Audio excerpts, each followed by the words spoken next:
banyak banget di Lampung tuh proyek-proyek dari pemerintah yang mangkrak. Gue di sini baik-baik aja, tapi gue takut orang tua gue loh. Apalagi bokap gue kan, pokoknya gue ngeliat bokap gue tadi kayak nangis gitu kan.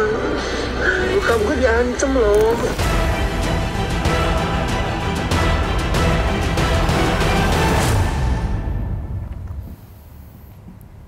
Pemirsa, gara-gara konten dari Bima Yudo melalui akun TikToknya AW Bimax, Provinsi Lampung kini jadi sorotan. Apalagi sempat ada tudingan intimidasi terhadap keluarga Bima. Bahkan sang konten kreator dilaporkan ke polisi. Pemuda asal Lampung yang sedang menempuh pendidikannya di Australia tersebut mengkritik soal berbagai kebijakan dari pemerintah daerah Lampung. Beberapa waktu kemudian, ia mengunggah video yang mengatakan keluarganya mendapat intimidasi karena kontennya yang viral di media sosial. Tuduhan Bima dibantah oleh Polda Lampung maupun Gubernur Lampung Arinal Junaidi. Menurut orang nomor 1 di Lampung itu, hal itu hanya asumsi tanpa bukti. Ia pun tak mau banyak berkomentar saat ditanya tanggapannya oleh wartawan. Sementara itu, laporan dugaan pelanggaran Undang-Undang ITE terhadap Bima juga langsung dihentikan atau tidak dilanjutkan oleh pihak Polda Lampung.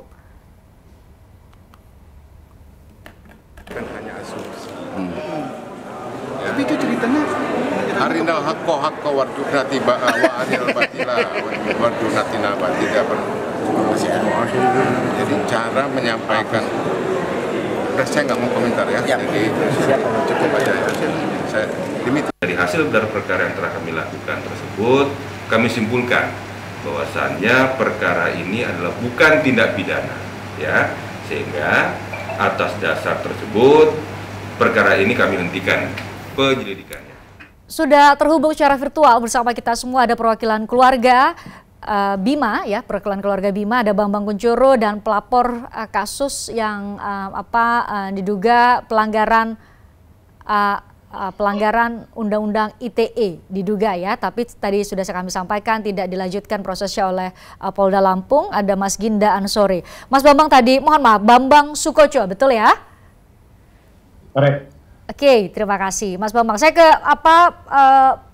Pak Ginda terlebih dahulu. Jadi kenapa melaporkan Adinda Bima ini dengan Undang-Undang ITE? Bukankah itu bagian dari kebebasan berpendapat, termasuk juga di platform digital? Ia sebagai TikTokers dan ia sebagai warga Lampung, ia juga berhak untuk protes dan menyampaikan aspirasi? Ya, pada prinsipnya bahwa sebetulnya aspirasi yang dibangun, yang disampaikan oleh Adinda Bima itu adalah hal yang kemudian positif, gitu ya. Karena memang faktanya ada sebagian.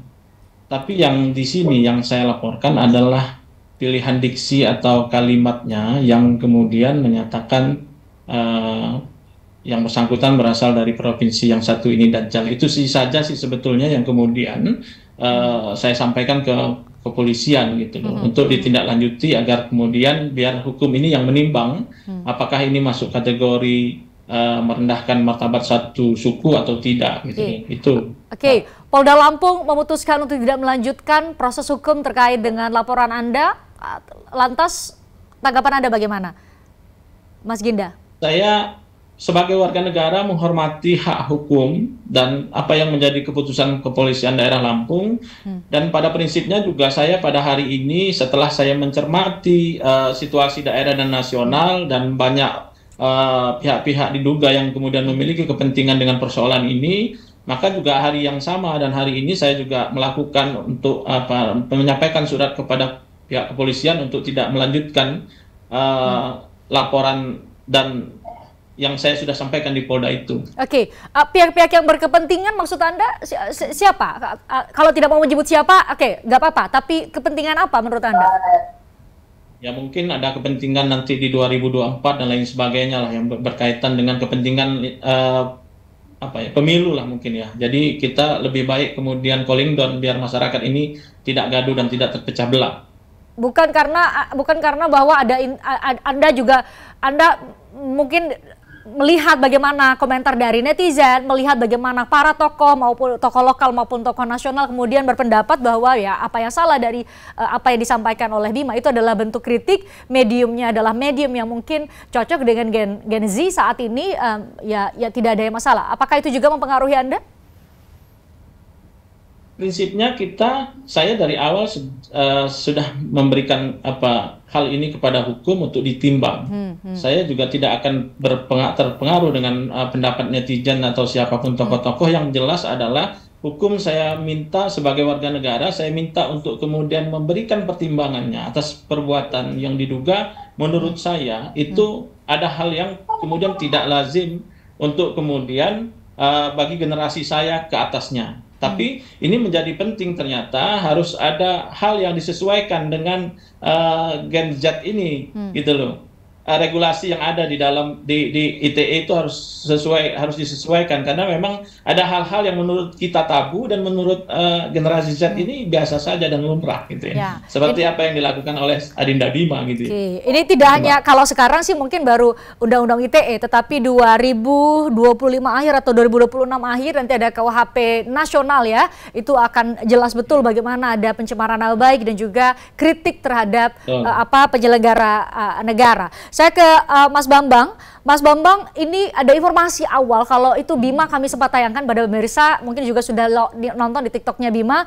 Ia mengaku bahwa ayahnya diintimidasi. Intimidasi itu benar gak sih? Atau baru belakangan kemudian dianulir karena untuk bisa menjaga keamanan dan kenyamanan semua pihak?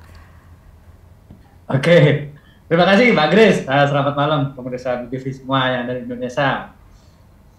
Jadi ini mungkin kesekian kalinya saya harus mengulang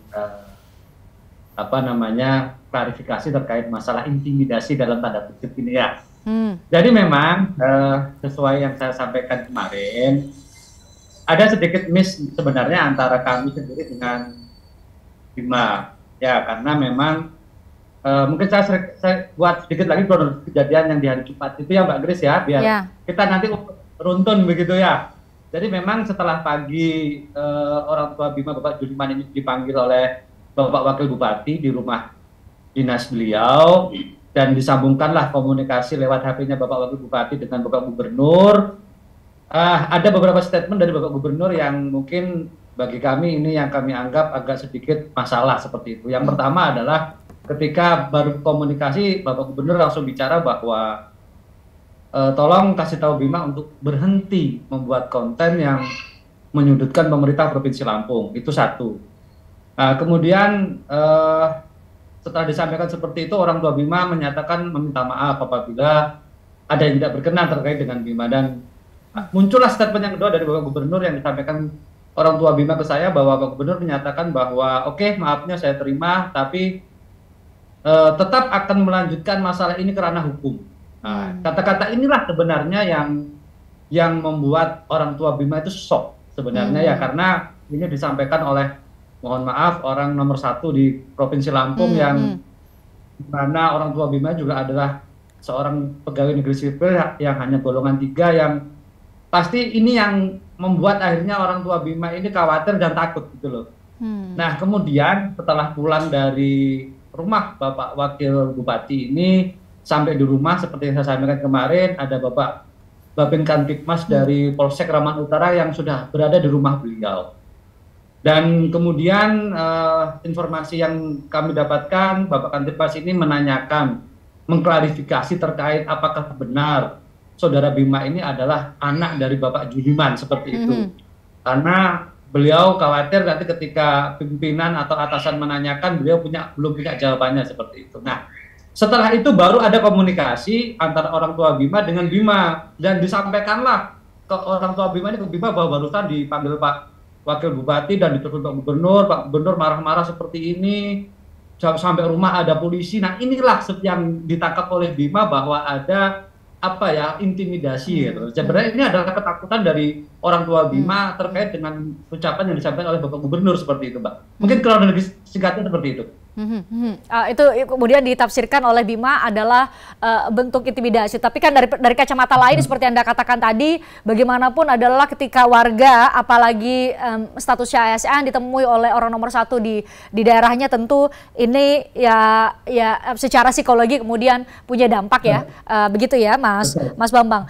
Lantas pasca kemudian muncul itu ke publik karena Bima sampaikan lewat platformnya, media sosialnya, ada lagi komunikasi antara keluarga dengan gubernur, komunikasi keluarga dengan polisi, sehingga kemudian ini menjadi clear, tidak hanya tadi poin yang Anda sampaikan tadi di awal ya, bahwa ada permintaan juga dari gubernur untuk Bima berhenti mengkritik.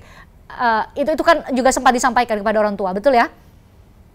Betul. Itu yang pertama kali disampaikan oleh Bapak Gubernur. Sudah adakah komunikasi selanjutnya atau komunikasi lagi setelah pasca kejadian itu dan kemudian Bima sampaikan di media sosialnya? Tidak ada. Jadi setelah komunikasi pagi itu yang lewat Bapak Wakil Bupati, tidak ada lagi komunikasi orang tua dengan pihak gubernur ya. Ada, tapi dengan Bapak Bupati Lampung Timur di sore harinya malahan. Di sore harinya kembali orang tua Bima ini bertemu, didatangi oleh Bapak Bupati Lampung Timur, kemudian malamnya datang lagi Bapak Kapolres Lampung Timur memang untuk mengklarifikasi terkait apa yang dari sampaikan saudara Bima itu, dan semuanya pada waktu itu sudah clear sebenarnya, cuma memang ya kita tahu akhirnya karena mungkin Bima membuat konten itu lagi, akhirnya terus masalahnya berkembang jadi agak panjang. Oke, clear, definisi clear itu bagaimana Mas Bambang? Clear bahwa iya Bima akan berhenti untuk membuat konten mengkritik, itu artinya bisa di satu sisi akan dilihat sebagai permintaan untuk Bima tidak melakukan kritik lagi kepada pemerintah daerah di Lampung, atau clear dalam arti bahwa tidak ada proses hukum terhadap Bima, keluarga, dan lain-lain? Oke, clear yang saya masukkan adalah yang disampaikan ada intimidasi dari pihak APH. Itu yang saya mau clearkan. Begitu malam Bapak Kapolres datang menanyakan apakah betul tadi ada Pak Babin yang datang menanyakan ini, menanyakan itu, dan sudah diklarifikasi juga langsung pada waktu malam itu oleh Bapak Juliman serta Ibu bahwa memang datang, dan ya karena yang datang ini memang Pak Babinnya memang yang wilayahnya desa kami ini Mbak, gitu loh. Jadi waktu malam itu sudah clear dengan bapak yang dari aparat kepolisian, tidak ada intimidasi dari aparat, bahkan malah justru kami berterima kasih, dan mungkin sampai detik ini pihak Polsek Ramadan Utara dan jajaran Polres Lampung Timur sampai Polda masih setiap hari masih, mohon maaf, mungkin masih menjaga rumah kediaman. Oke, itu untuk menjaga orang tua Bima. Untuk menjaga keamanan dari keluarga ya. Lantas pertanyaannya adalah, apakah setelah kejadian ini, karena ada perwakilan dari keluarga, apakah setelah kejadian ini Bima akan berhenti untuk mengkritik, menyampaikan aspirasinya melalui platform media sosial? Itu yang tidak. Justru sebenarnya dengan kejadian hari ini akan semakin mohon maaf Dinda-Ginda ini ya, akan semakin memunculkan nanti Bima-Bima baru, saya yakin ya. Jadi kemarin saya sempat satu frame dengan Mas Ginda, dan memang kami sangat berharap nanti pada akhirnya tidak ada lagi anak-anak muda yang akan takut untuk berbicara.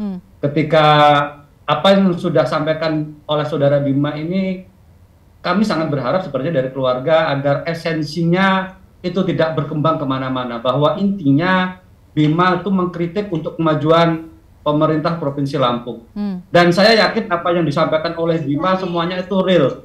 Ya, semuanya itu real, dan kita tidak bisa bicara jauh-jauh lah. Di dekat rumah kami, di dekat rumah Bima itu yang jalan kecamatan aja luar biasa rusaknya seperti itu. Dan itu memang yang sangat nyata di depan mata kami gitu, Mbak. Baik, kita tunggu ini menjadi momentum, ada hal-hal baru, generasi Z mulai kemudian memberikan atensi, mereka menggunakan medium yang mereka pahami, yaitu medium media sosial, dan semoga ini menjadi momentum untuk perbaikan Lampung, apapun itu, dalam bentuk apapun itu, karena kita berharap Lampung juga ikut maju, dan tentunya Indonesia maju kalau daerah-daerah di Indonesia juga maju. Makasih Mas Bambang, terima kasih Mas Ginda sudah bergabung di obrolan malam edisi kali ini. Sehat selalu buat Anda, kita jumpa lagi di lain kesempatan. Saya juga mengucapkan terima kasih buat Anda pemirsa yang sudah nonton kami. Kita jumpa lagi besok dengan obrolan dan narasumber lainnya. Saya Christian Grich, sampai jumpa.